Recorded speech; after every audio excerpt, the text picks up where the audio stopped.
gon' do everything to kind like do anything for a Friday. Well, I'll do anything for a Monday. Get your rest. We'll do anything for the limelight, and we'll do anything when the time's right. Conditioning?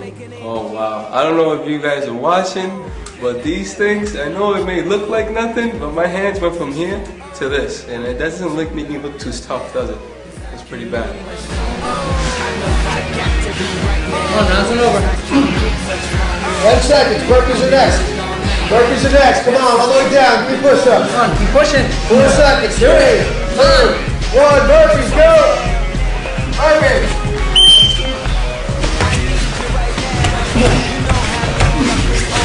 Come on, hold those legs up, make it happen. Just that first, what was it, 30 minutes, 40 minutes of cardio.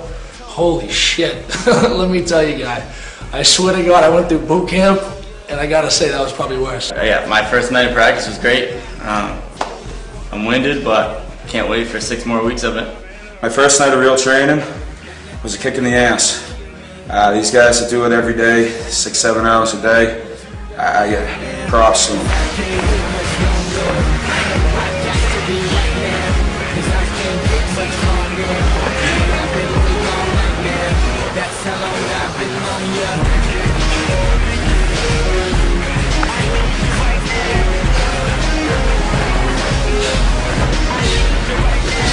5 seconds.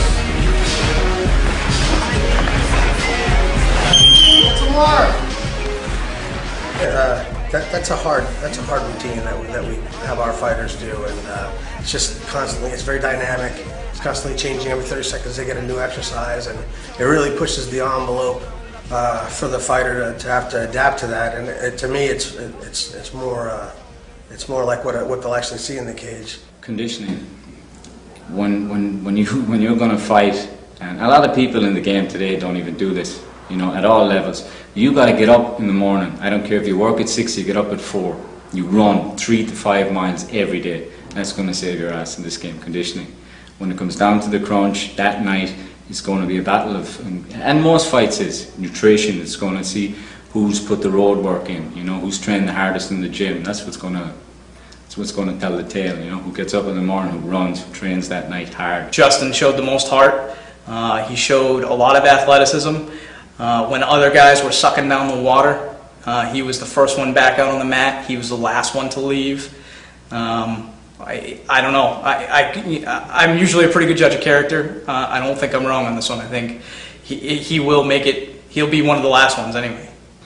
I'm going to win this thing because I feel like there's no one in here that can match my intensity, match my skill, and I just feel like there's no worries for me. I feel like that there's no doubt in my mind that I'm walking into GFL 4 with a fight and then walking away a winner. You're watching Juan Wacko Maldonado, and you're watching I Want to Be a Global Fighter. This is Aaron Keller, and you're watching I Want to Be a Global Fighter. Clappers, go! My coaches, very intense, but I guess that's good for what I'm trying to get here out of this. So it's a good first impression. Adam, believe it or not, I know him probably, I guess maybe a year or so, you know what I mean? He's a hell of a nice guy, and I believe he's a very good boxer, you know. Adam Rivera, another great trainer. He's had quite a few professional fights himself, MMA.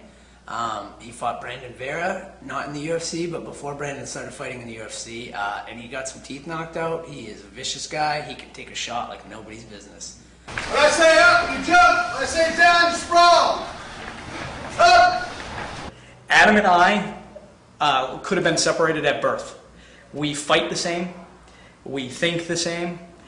The goal, Adam and I, our goal when we train at Seacoast MMA isn't to teach a whole bunch of techniques and have these guys regurgitate them out on the mat and hopefully win the match.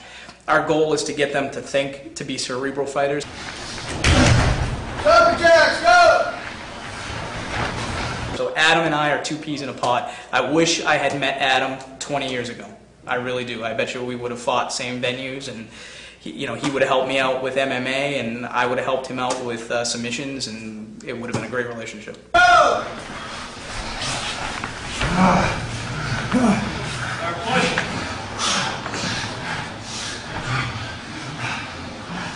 I love them. I love the coaches. They know what they're doing. They taught me a lot in one day. I can't wait till the next session. So far, so good. I can't say enough good things about them. You all set up? Yes, sir. All right, guys, grab your water and circle up. I think that right now I think Brent needs the most improvement. I know he's been a GFL fighter before, and he was kind of the surprise sixth man on our team.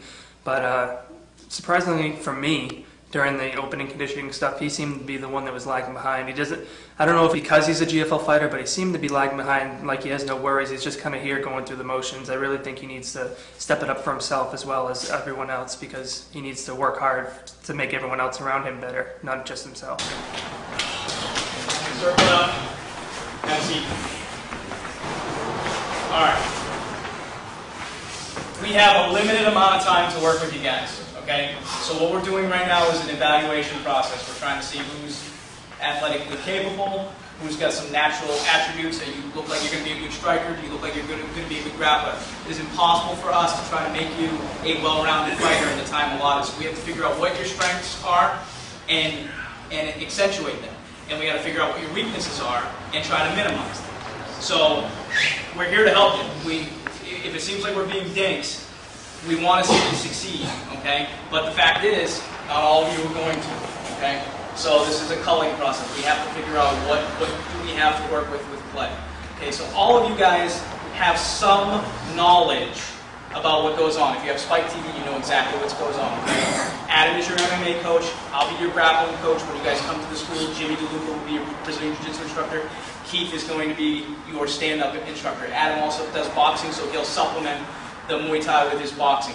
Trevor, Bob, these guys are here on their own time. They're not getting paid for this. You treat them with respect. If you don't, there'll be issues. Clear? Yes, sir. When I first saw Troy, I remembered him from the interviews, and I was ready to show him what I can really do. I've known Troy Pickering for a long time. I started training with him in Hapkido years ago, which is a traditional art, but I've done catch wrestling with him for many years, and he's a very good trainer with years of experience. His ground game is phenomenal. His knowledge of grappling and wrestling and takedowns is top-notch. What do